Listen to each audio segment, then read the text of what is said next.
So, dear everybody, here I am now, and I think we can start right now. So, first of all, welcome. Thank you very much for your clapping. So, I'm really happy that we can change the topic to be discussed today. Now, really happy, better.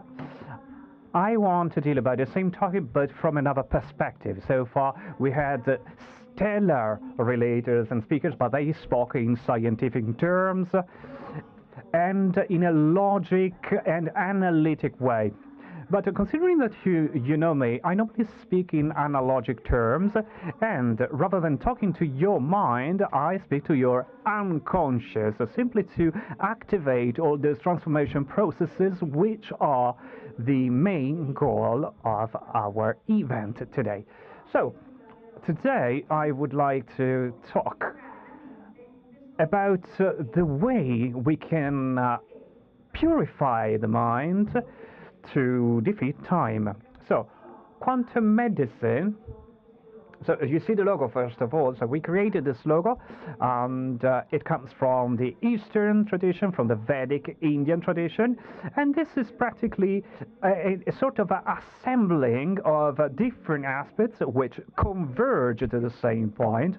And when all these different aspects are interrelated, they just open, and they produce the so-called experience, illumination, enlightenment, or the magic idea that we had never thought of. And this is the goal of this new paradigm, which wants to put together different cultures,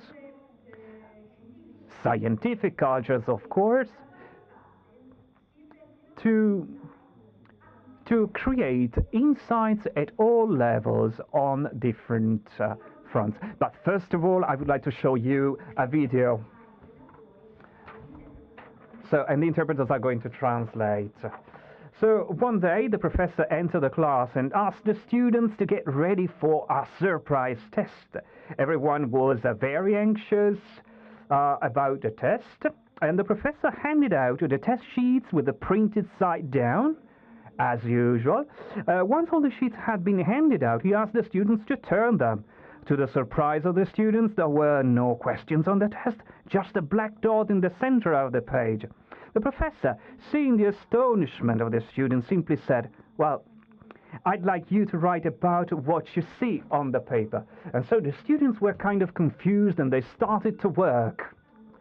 So at the end of the lesson, the professor just collected all the exams, all the tests, and started to read them loud in front of the classroom. But all the results were read, except one, because the students described everything which was around the dot, the black spot. After that, the teacher explains, "I'm not going to give you a mark for this test, but I will give you something to think over." And indeed, nobody has spoken about the white section, the white around that. Everybody concentrated on the black spot. And everybody concentrated on that. And this is what we normally do. We focus our attention on the black spot, on the black dot. And these are problems relating to health, economic problems, love relations, which are quite complicated, family bonds, and so on. So all those black spots are very small if they're compared to all the things which surround us in our lives. So these are the problems. So we have to get away from those black spots. So we have to appreciate the positive sides of life in each single moment of our life. So you must be happy, and you must be in sympathy with love. So now let's have an insight into this white sphere. So the two topics that I'm going to discuss today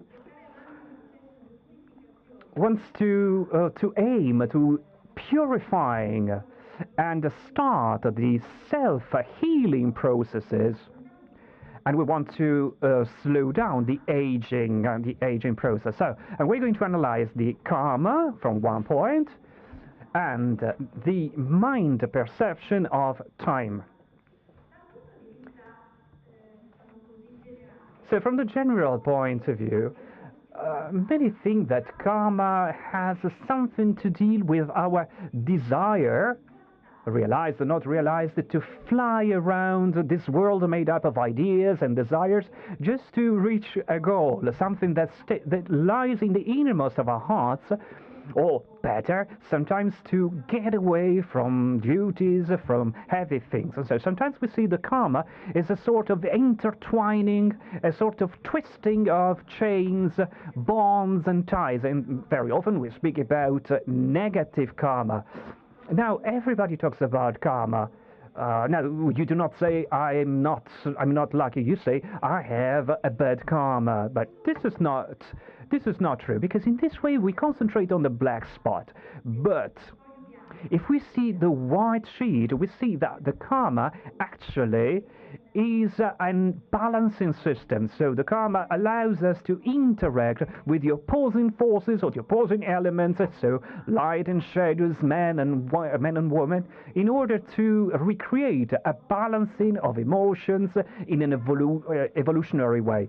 So the karma allows us to go forward, to grow up. So if all the people being here come here just to find a solution to their problems, or simply for a very deep interest in these matters, it means that their karma, their psychological or physical problem taking them here, is just a stimulus to grow up, to get documentation, to get information and knowledge about all these things.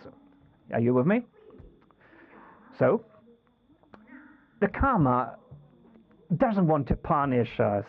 It's just evolution. So a bad karma doesn't exist. So what exists is a tiring, let's say, a heavy evolution process which we think we are subjected to, but actually it is something that was deemed with us, and probably it's our innermost part, is our psyche. The psyche established our, let's say, expansion of our consciousness.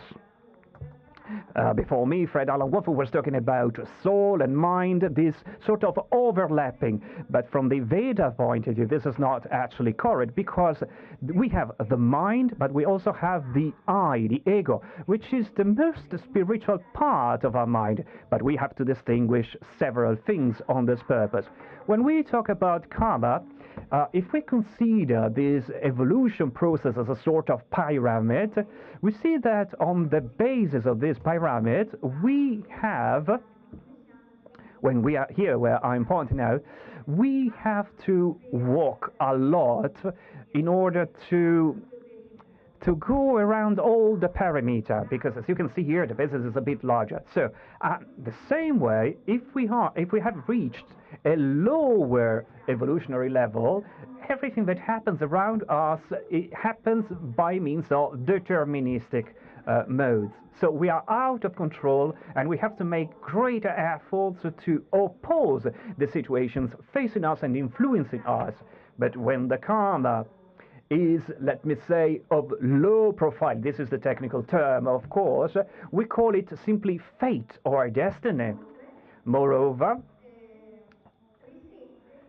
this is influenced by the decodification of the DNA, which have been carried forward by our ego, but interfacing with the quantum field, of course, thinking in a quantistic point of view, and considering all the infinite number of possibilities. Okay. We can call this infinite God if you want, maybe. So we have the quantum field interacting with the DNA, or better, with the primitive, the basic levels of the DNA, and we inscribe a series of codes which will determine the start or the onset of a disease rather than the solution, rather than the healing process, or let's say a traumatic event, a change in life, or something extraordinary.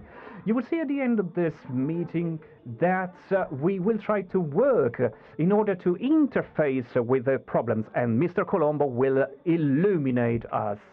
He will give us, let's say, a gateway to understanding. Then we have to say that if the karma is on the basis level, so we must say that there are people who cannot get unlocked from these bad events. Sometimes we feel obliged to go on living, and sometimes we are not able to face some tasks independently from our ego. The ego is, let's say, an evolved part of ourselves. It's not just the I, but it's something linear, something mental, which is impacted by the vulnerability deriving from our traumatic events. So we have a cognitive ego and we have an emotional ego. So if we suffered wounds or traumatic events during our childhood, what happens? It happens that we elaborate some concepts which try to justify the known sufferance. So, you saw yesterday that the body tries not to feel pain, the psyche wants to feel no pain. So, what does the karma say?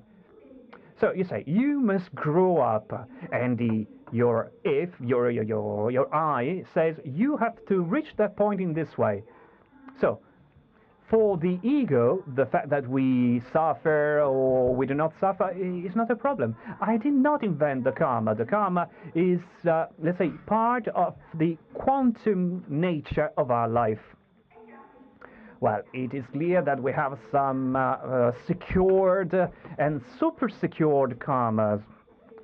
So they are bulletproof. So we know that everybody has to face dramatic events in our life. But these aspects of the karma are important and are necessary for us also when we have evolved and they pursue some, let's say, dystonic modalities, dystonic ways, in the sense that they do not follow a sort of presumption of vulnerability under the narcissistic point of view, but they do not take care of intuition, following intuition, but what they try to do is following some disharmonic aspects from the frequencies with the quantum field. So we said that the quantum field is a sort of vast universe with infinite possibilities, where harmony is the main feature.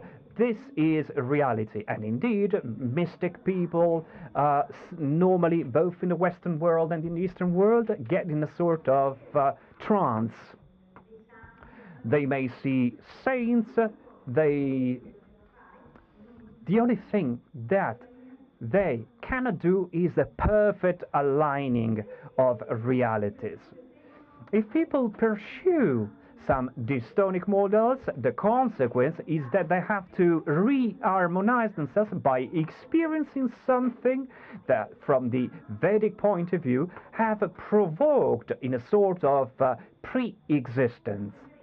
Sufferance, for example, as a consequence for some people, is necessary. It doesn't mean that it's necessary for us, but for some people it's necessary because just like the child, if he doesn't fall down, he can't understand how to avoid falling down. Likewise, in the evolution, in the evolving phases of the basic medicine, we say, well, you have to take a bitter drug to experience it. So the message is we have to follow the flow. Why? According to you, why this happens? Is there anybody having an answer here? Because we are part of a whole? No ideas? It's a mechanism of evolution that has to deal with the fact that the more we are inside these egoistic processes, and we are not available and open to relations with a wider world, with all the things that surrounding us. So our ego is something else. we can start working a little bit harder. But if we do not clean the innermost of our life, so it may be ego, it may be the unconsciousness, if we do not clean our innermost, this is not enough to have, let's say, a clean environment within us, and this doesn't allow us to communicate with the mind or with the superior being. So, and normally these people who are not able to speak to a superior self, maybe they have problems, but actually they are communicating to a superior self, but by means of internal suffering and their own personal suffering. And this suffering has to be put into, let's say, to be handed out to the others. So normally we say that when we take care of other people, we are taking care of us. This is what the psychologists and psychotherapists say. We have to accept this concept. Very often, it happens that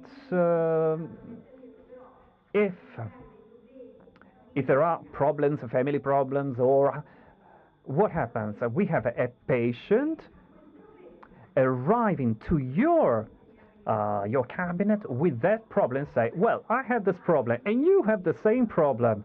Or sometimes they come and they have a problem, they do not know the origins of the problem, and then after 20 days you see that you have the same problem. And then how did you solve it? Maybe you have solved, maybe you have started dealing with the problem. So the problem is that immature people, so people who are not sufficiently evolved, these destructive thoughts are normally condensating in the innermost. And then they sabotage our mental health. They try to construct something. I mean, if we have some destruction forces inside, on the one hand, we try to build something, but on the other hand, we subtract all the things that we try to build. Well, has it ever happened to you? You are liars. At a basic level, it is therefore necessary to have purifying interventions and treatments so as to purify this deep psyche. It is not enough to behave. We must look inside ourselves. We may use homeopathic treatments, yoga, or psychological treatments. There are many ways. Also, food supplements, but when we have so many images that we don't want to look at, we cannot say that we did everything we could, because this means lying to ourselves. This means not being able to purify us. When we keep on evolving ourselves and we go out our fog surrounding us, and when we are less eradicated and rooted in darkness, we start shaping the life that we have as available. Since the task of evolution is being able to create our life and not just suffering. Because it's not enough to say that we have a negative or bulletproof karma. We have to act and we have to work in it to purify and to lose, so to say, our karma. So in more evolved subjects, there is a bigger free will.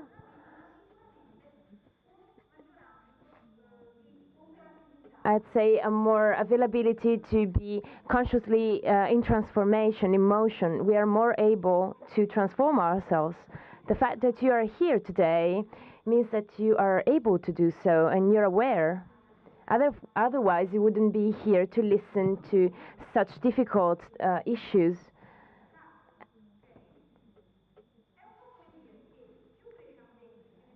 It is like saying that the more we grow and the more we are purified, we access to the University of Life. We aren't at the elementary school anymore.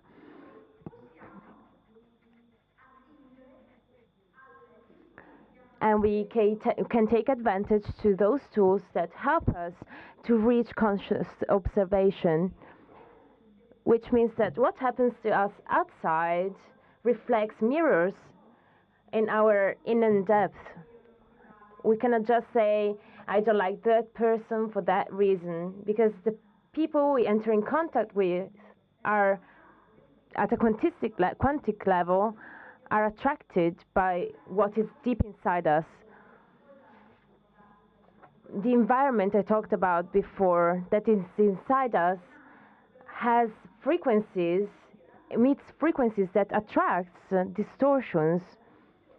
A distortion is something that is a pain for us, but this asks us to be aware to what is inside us. I mean, this is consciously observing oneself.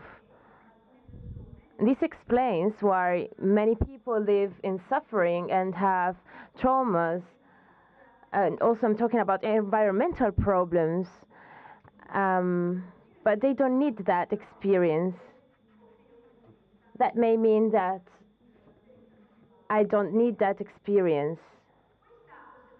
This conscious observation allows us to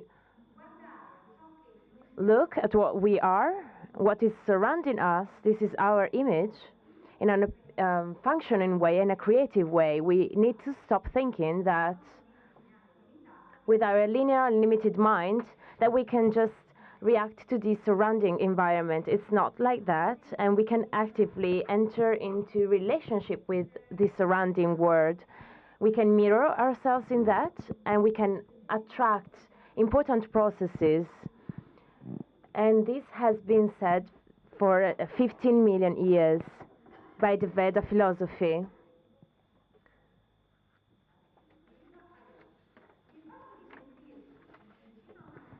When we feel on top of a mountain and we feel that we are free and in touch with the surrounding universe, this allows us to perceive more freedom.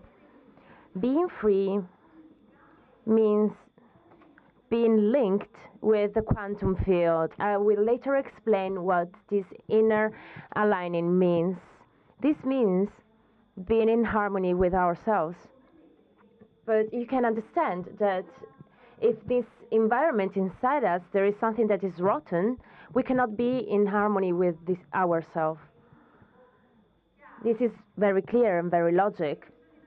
People who are in harmony know how to get free, to be free from inner disharmonies, and they have already worked or are working against limiting and disempowering thoughts, coming from exactly this environment, this sort of base we have inside us. If we are free from disharmonies, and if we are in harmony with the quantum field, we may observe in a creative way and conscious way what we desire, and we are free from guilt, doubts, and fear. And what we desire can be reached. We have to deal also with linear time. I explained before that it took me 4 years to have Stuart Mitchell here in Milan. He wouldn't answer to me because he was really busy. And I asked him about the quantum field.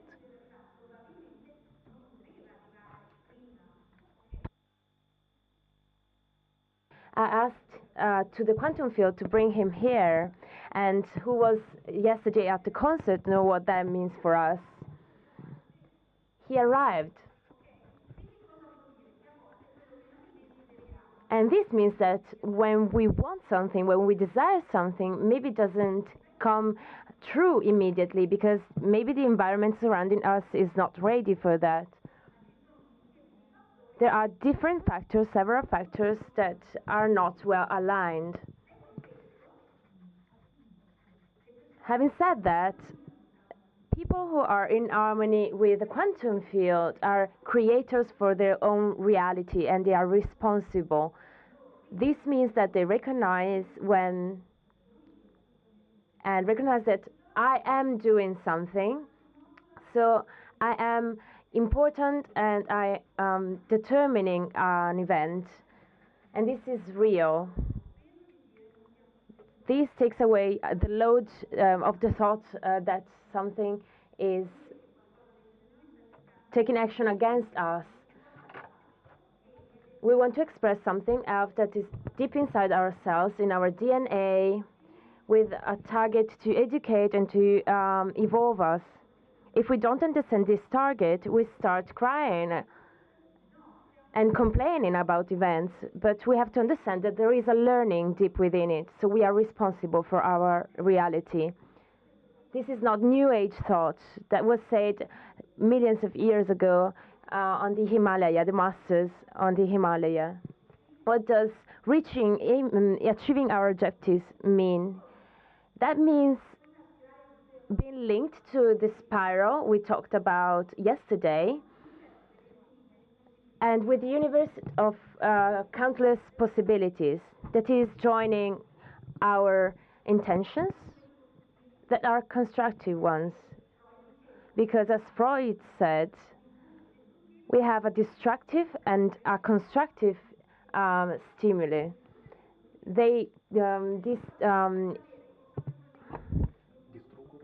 If we can join these aspects and we use this destructiveness in a creative way, things changes. And we cannot do that with our mind, but with our deep psyche. We have to focus on the target, and this requires a specific ability, being in harmony with the frequencies of the universe.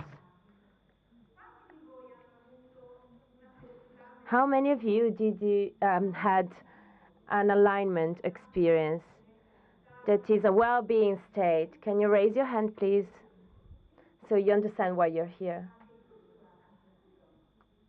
You, Stuart, and you, John, you have alignment. A musician cannot avoid having alignment, because if he's not aligned with the quantum field, he cannot have his frequencies. Let's see it from another point of view. Imagine that this is the quantum field of creative freedom, total creative freedom. Who has a bulletproof karma is here in the red spot of hell, so to say,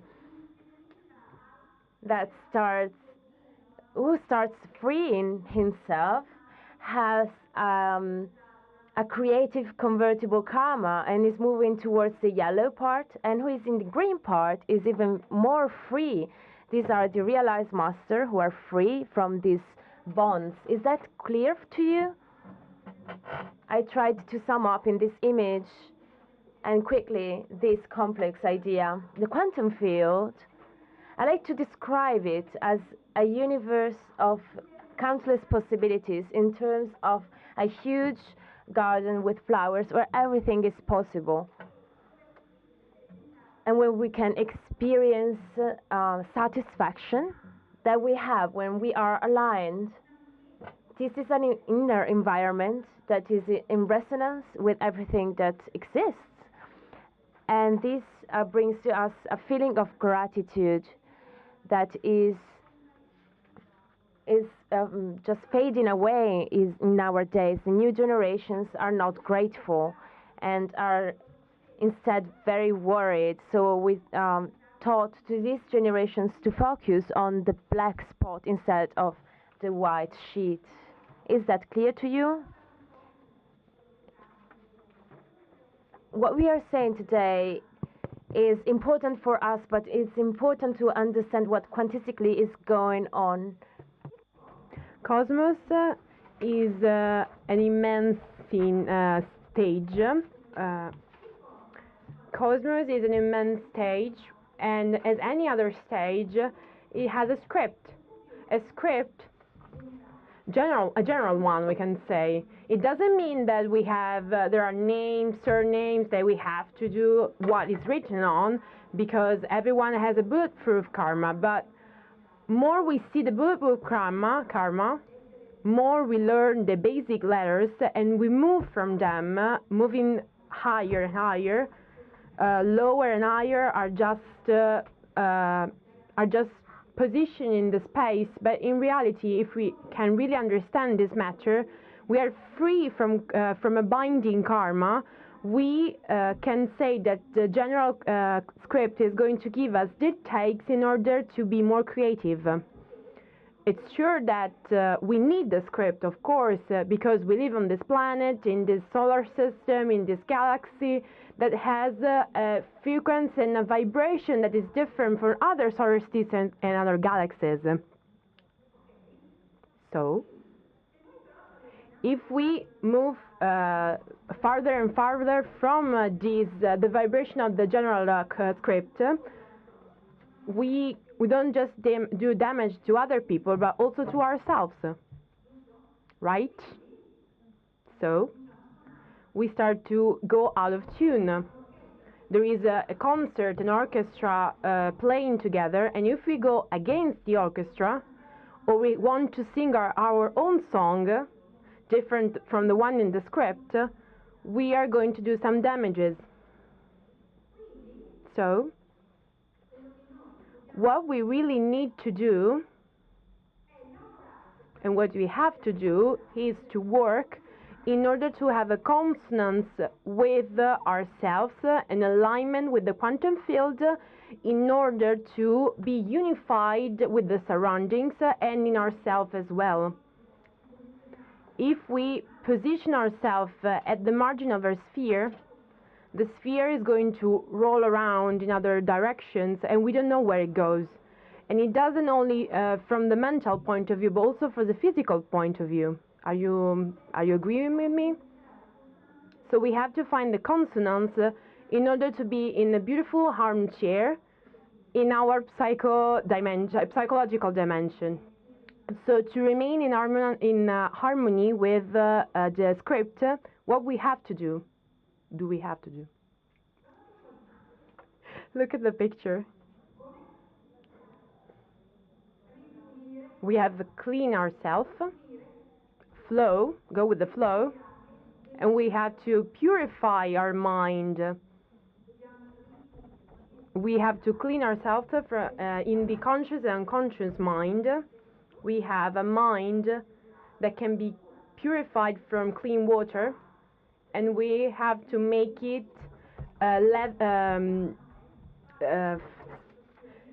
lighter than a feather. I add a feather that is being carried by a butterfly, because to have a clean conscious, free of sense of guilt and damages, it means that the feather is able to float around. But if the feather it can be carried by a butterfly, so we have a well-being sense of mind, it means that we are with the time. We have a perfect alignment with time and space. Let's talk about time. Time is something that's seen from our mind, conventional mind. It's something that is destroying us, we can say, consume us, because it makes us go through a very strict passage and makes us lose our own identity. That's what our conventional mind thinks. Oh my God, he's dead. Oh my God, he's going to die. But what we think is that that time is something we're hanging on with a great strength,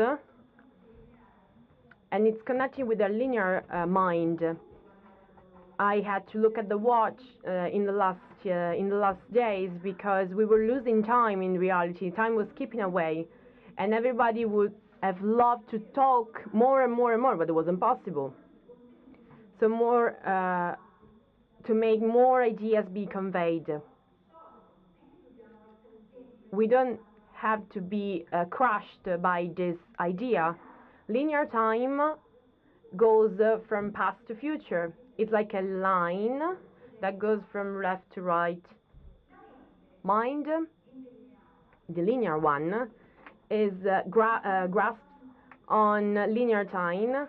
There are many concrete people that are not able to be without controlling time all the time, and quantities as well. without controlling where, when, and how. Do you know someone like that? There are people that are afraid. They had traumas, losses of people.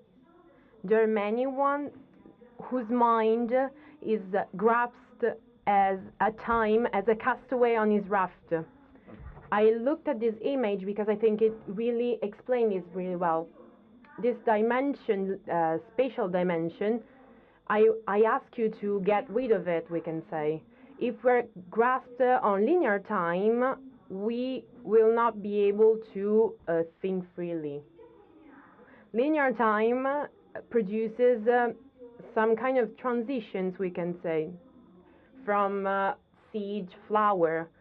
So they produce changes from seed to flower to fruit that give nourishment to man. There are changes, they can be accepted or not, but they can provoke also rejects, we can say. They also produce another aspect. Linear time produces repetitiveness. Everyday life full of things that we do all the time, but also create a sort of bound, of binding situation, a limit, because the challenge is to get in another dimension in order to be in contact with the DNA that is communicating now with the quantum field, but it doesn't allow me to have a full awareness of the situation. Would you like to be able to communicate with your DNA and get rid of all these patterns and ideas? Linear time give us repetitiveness that is protecting us like a blanket, but it is also dangerous, because Veda said it's like a monkey that is grasped on all the lines that it can find. If we don't get it, we have troubles and problems, because people always have to do something they will have something to do. If you don't, your mind is going to eat you. Mind, the conventional one, has to feed, has to find new stimuli. Otherwise,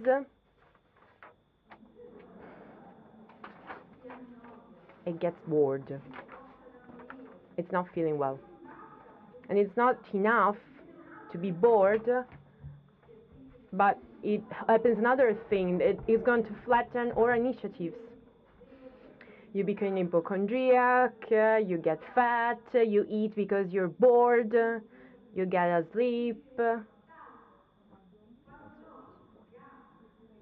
And when you lose initiative, that kind of energy that brings you to do things, it's like there is a destructiveness.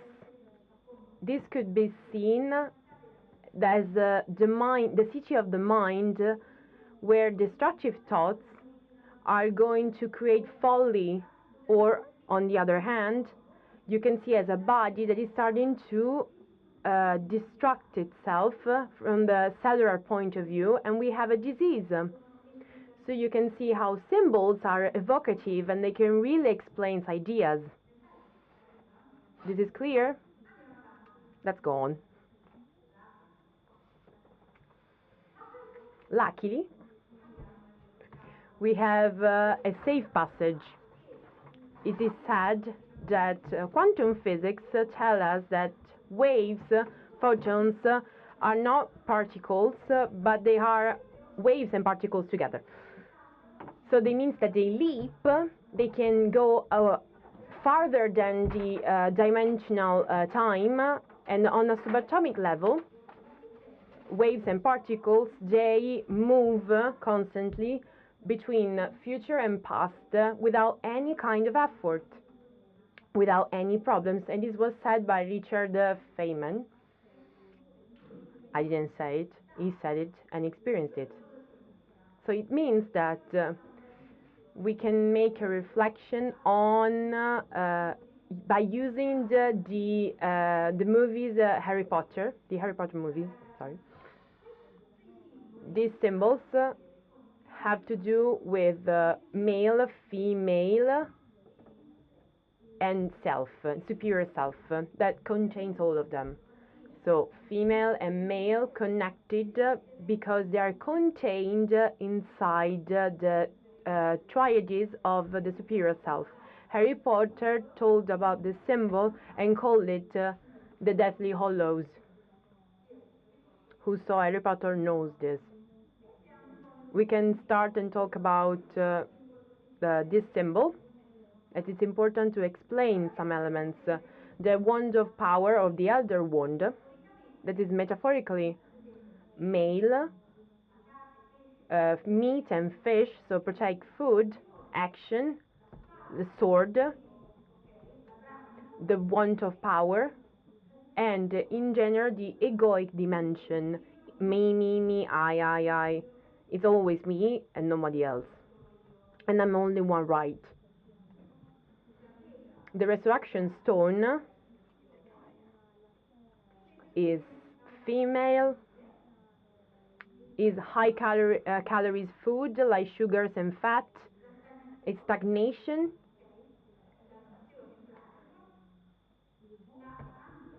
Belly or stomach in itself. So something that is abdomen. It's a metaphor, but it brings back to the woman. The woman. It's a shell. It's the unconscious. Sorry, and the spiritual ego. Mine, I, because I'm so good. You know someone with the spiritual ego? You know those that they give everything and don't ask for anything at all. You think they don't ask for anything, but in reality it's different. There is something else more important, that is the invisibility cloak, which means the union of the opposites, substantial food, so vitamins, salts, prana, something that is less material, but they give us a support in life, a creative meditation, awareness, strength without efforts. That is not a joke, but it is a way to live. It's a conquer that we have to make in our lives. And this is the superior self, the inner psyche. Let's go on. Are there any questions?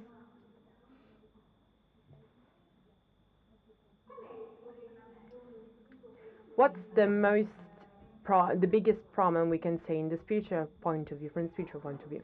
In this process, in this gyre, in this spiral movement, the problem is that from birth, from death, we live upper and down. Mind believes that this is a status. What people say when someone is dead is dead. What does it mean, be dead, according to you? Hello? Be dead, what does it mean? I give you an academic. It's the eternal quality. It's not something defined. It's not a status. Death is not a status. We are not ever dead. We die, but we are not dead. Because death is just a passage. Death is just a part between life and another one, between a dimension and another one. We cannot be dead. We can vegetate, we cannot be alive, but there is not death in itself. It's just a bridge, a passage, a transitioning point passage from a cloth of a different dimension between the individual self and the matter to a thinner dimension where the five senses that are thought in our conventional mind are not useful anymore because we don't need them anymore to survive, to exist. Cartesius used to say, cogito ergo sum. I think, so I am. I can also think, but I still exist. I think I exist if I can touch the ground, if I feel heat and wet, cold, if I can hear the heart of someone, if I can eat, if I'm hungry. But other than that, over this passage, we don't need the five senses anymore. We have to develop the sixth and the seventh sense. The five senses are not enough anymore, also because of internet. The internet is bombarding us from the mental point of view. So as Professor Wolf said before, and he did so many beautiful slides that I didn't find so beautiful, from the quantistic point of view, we are a field of energy, and when we are incarnated in this body, we're matter. But when we are moving from the matter, we get into a non-matter field, and when we are out of our body, we are just energy, we're just pure energy. And Professor Wolf made us see other images, the other ones. We have to clarify these elements. So if it's not a status, we're never dead, but we're also always alive. We can focus on aging. The point is that linear mind cannot access to the stargate, so to say, that is beyond space and time. With our mind, with our conventional mind, we cannot go beyond this limit. And why so? What do you think? Talking about time?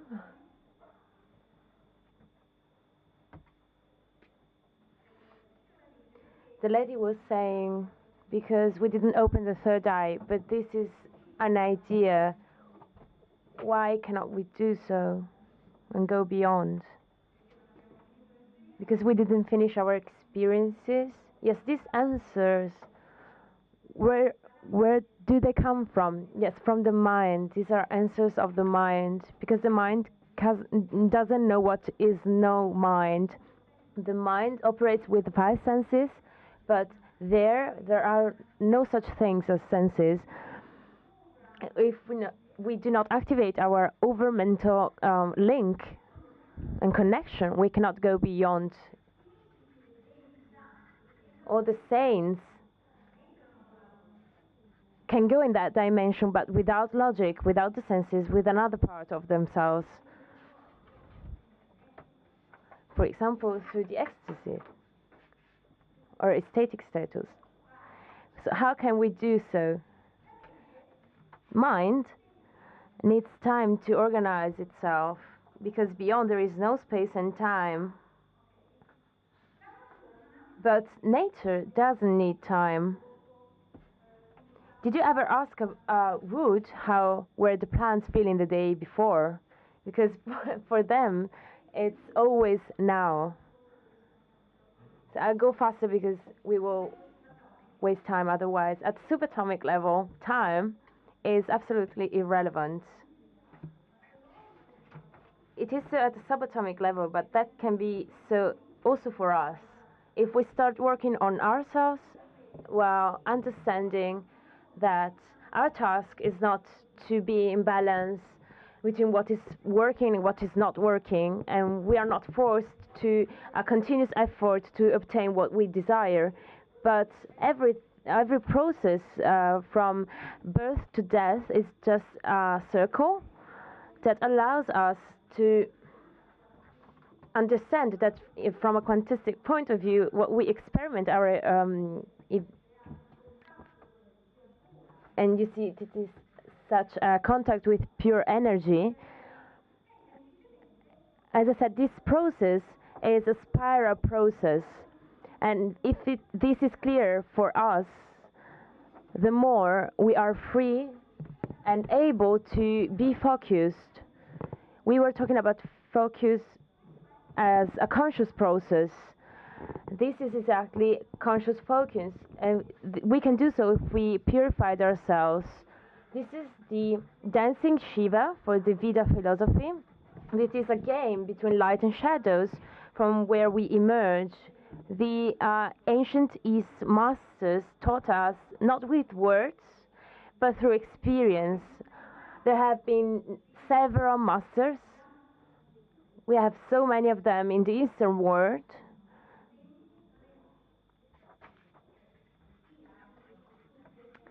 Who was so lucky to see this meditation, know that this is true. They proved that at subatomic level, any process is not subjected to time, and everything is reversible in real time. If we use mind, this won't work. So how can we master the possibility to reverse events? There is a first step and a first exercise that we can do. What is that? What do you think? Yeah, meditation. There are people that start meditating and start thinking about when they go shopping what should they buy. And so they ask me, what is actually meditation? We can meditate also while working. You can do that even when you're doing something else.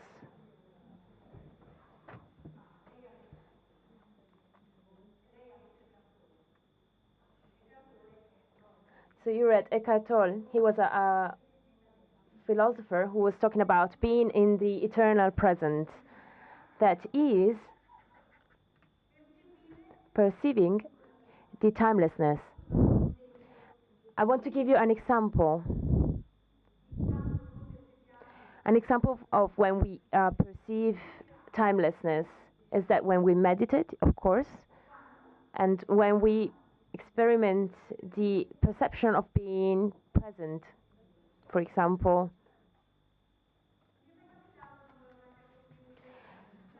imagine working at your laptop and something pops up in your mind.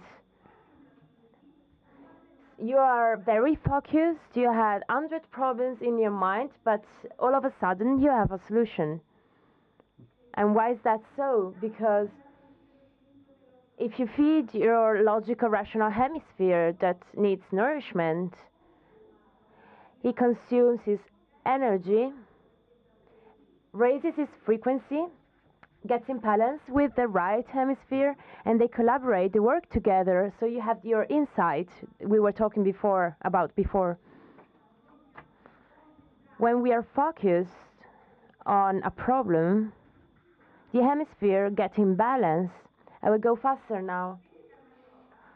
For the Karma Yoga, the timeless connection comes from the activation of chakras, while for psychoneurology depends on the fact that the two hemispheres, the perceptive and the logic one, for this part perceives melodies and this part perceives harmony and whole. The whole. When these two hemispheres are connected, we have the activation of the hippocampus. And here we have the genius idea popping up in our mind. This is how the ideas come in our mind.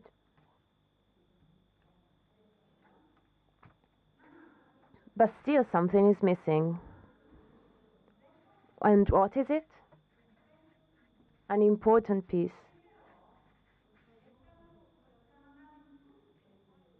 That, however, could have been found in both days and through every speaker. What is it? It's the hearth. The possibility to use mind to the service of the hearth. If we don't put our heart in the things we do, we won't reach our targets.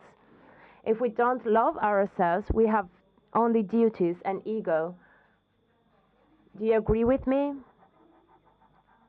This is what we call love in action and nothing else. If you want to write something on the PC, you must do everything with love, because otherwise all these purifying processes will never get in action. And this is true also for illnesses. This is a beach in Fuerteventura where I go for on holiday. It's amazing.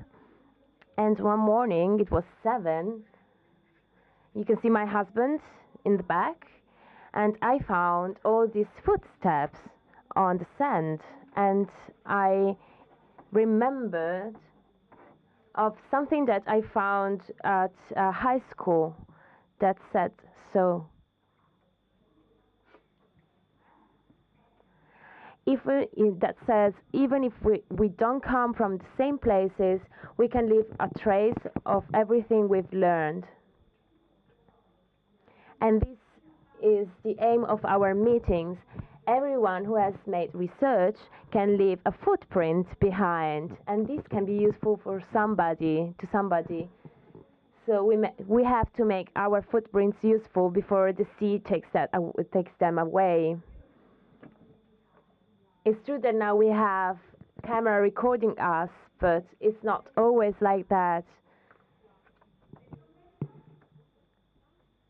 Having that said, I give you a secret of the most evolved Kriya Yoga that has to do with the activation of processes of the locking of the aging process.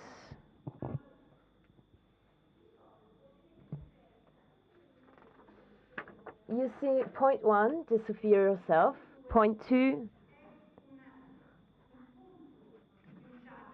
it's a point of a chakra that is totally unknown to the yoga practices today, and I cannot give you the name, but it exists.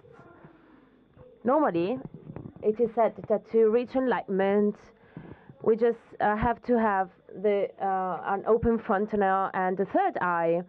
And people who have the gift of telepathy and clairvoyance usually have a heart. Their heart is linked to the third eye. And those who experience going out of the self and out of the body have this kind of channel open. Activating these self-healing processes and inverting the aging process are linked to this connection, because we might reach it with specific exercises to open this channel that is directly linked with the quantum field, but it's really hard to do so. And these can be done to very expert masters, which are hidden in the Himalaya chain, but they can activate the process for cell vitalization, living process. Often it's very difficult to have this kind of more simple contact, so to say, because there is a block caused by conflicts that prevents mind from linking with the heart. Having said that, I've finished my presentation, but I'd like to ask you who wasn't here yesterday. Can you raise your hands? Just a few of you. Who's here today? Do you allow me to talk again about sparrows?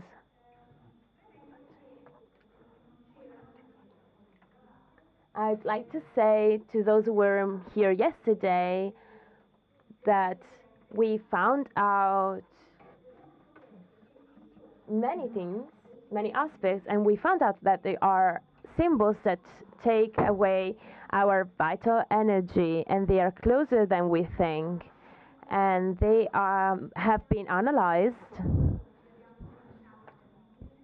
in a kinesiology point of view, but also we try to find out a solution, because we are always surrounded by wireless devices, unhealthy food, unhealthy water, and this is damaging for our perception.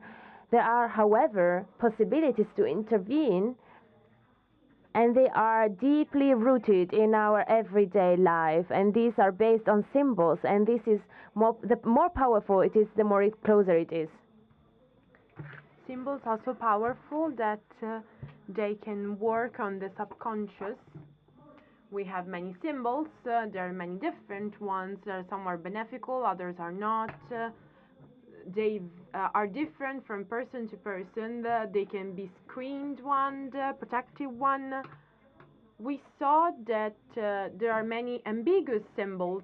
One of them is the bridge. It's ambiguous because they create conflicts between mind and unconscious.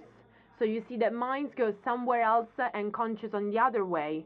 Bridge, every kind of bridge, is able to create a conflict between mind and unconscious because on this part of the bridge there is an empty space. And bridge is able to make us go beyond it, and make a connection between what we are and what we can be. And it creates a sort of restlessness. Sometimes unconscious says I want to flow, mind says no, of course not. So we can have this conflict. If we have this type of situation, we have to get higher levels of cortisol and adrenaline. Every type of arc, every type of door is another nightmare for mind, because threshold is between death and life. So we saw that on many banknotes for the euros there are windows, doors, open, closed ones, and these symbols on the back. On the back we have bridges or windows, back and forth. They deplete our inner energy. The conscious mind is just a little piece of the whole situation. They're gonna drive us to a particular situation, while unconscious is able to control us in a different way. So we find a screen symbol that is the spiral in the time sense. Can I have a volunteer? Can you come here? We have a volunteer that wasn't here yesterday. Are you worried? No. Do you trust me?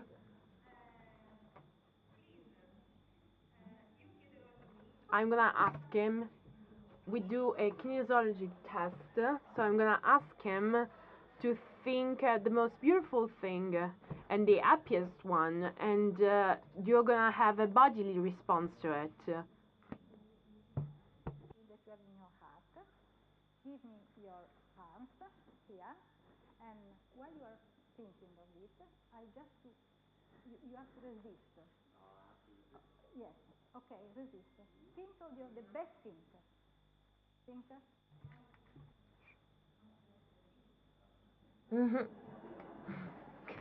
It's not the right person.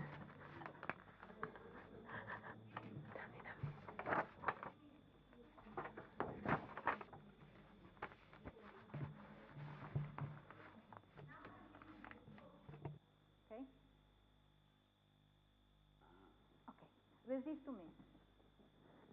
Resist. I push you. Okay. Sorry. Non resiste niente lui. You are not a good test. Change the test. Coca, come here. Chiediamo alla signora Miss. We ask to Mrs. Mitchell. We ask to another volunteer, Mrs. Mitchell. We hope she's going to be the right one. Women are the best one. Okay? The saddest. Okay? La cosa più triste. You have to think to the saddest thing. There is no resistance. Now the best one. This on your heart. And think of the best thing. Adesso. Now she will have the banknote in her hand.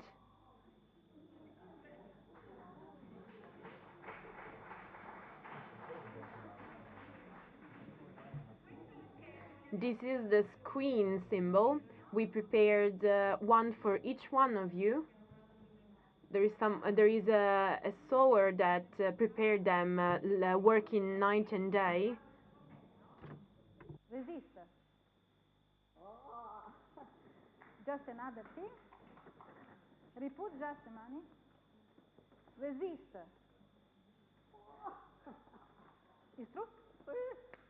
Lei non poteva saperlo perché non... She couldn't know the truth because she wasn't here yesterday. So it means that we are in danger, that we have to know how to protect ourselves, and the direction that we already have, we know them before, but we have to work on this. I want to bring it to the Congress because I want people to know know them. So be careful, please. The spiral, you can find them. It's just €3. You can gift them. We didn't do it for us. We saw that spirals are in every part of the universe. The spiral movement is everywhere in our life, on animals, in crop circles. You will also have them in the DNA, or on the Maya symbol. This is an ancient one where there is a spiral, the same one that we're talking about, and it's been reproduced in crop circles, the main symbol, because what does it mean? And if we put the symbol, I made a very great experience, on a door, we have a lower intake of cortisol. Questo vi dovevo, vi ringrazio per l'attenzione e adesso presentiamo il dottor Red.